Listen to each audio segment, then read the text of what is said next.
صدقني خويا، لو تسافر لأي مدينة في الجزائر مستحيل ما تلقاش أكلة المحاجب. ريحتها برك تشدك من بعيد. بصح شنو هي؟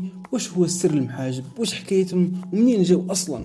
أكلة المحاجب أصلها من الجنوب الجزائري، خاصة ورقلة والوادي وبسكرة. زمان كانت النساء يحضروها في الدار كعشاء خفيف بدقيق قمح وشوية زيت وحشوة بسيطة من بصل وطماطم وحار.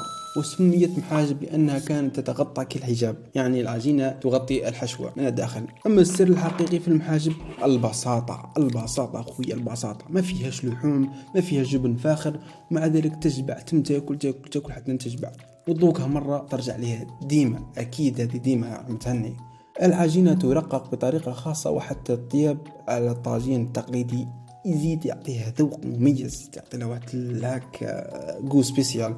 اليوم المحاجب راهم في كل حي، في كل شارع من العاصمة حتى تم الراس. الصغير والكبير يأكلها، تلقى العامل، تلقى الطالب، تلقى حتى السائح واقف عندي بيع المحاجب يقول له دوزة هريسة خويا ما تشفقش. الناس ولات تخترع فيها، كاين الناس ولات تبدع فيها، قاعد دير محاجب بالفرماج، محاجب بالتونة، محاجب بالسبايسي وما على باليش الى اخره. المحاجب ماشي مجرد أكل، هي لحظة دافية، ريحة الأم وطعم الأصالة. كل دار جزائرية تعرف طريقتها، كل واحد يقول محاجب يما هما المخيرين. وفي الأعياد أو حتى في الجمعة تلقى الدخان طالع من المطبخ الدار، والريحة تديك للطفولة. المحاجب قصة جزائرية بسيطة بصح فيها حب كبير. قول لي تايا، واش هي أحسن محاجب ذقتم ووين؟ خلي رأيك في التعليق. آية الله وليكيب.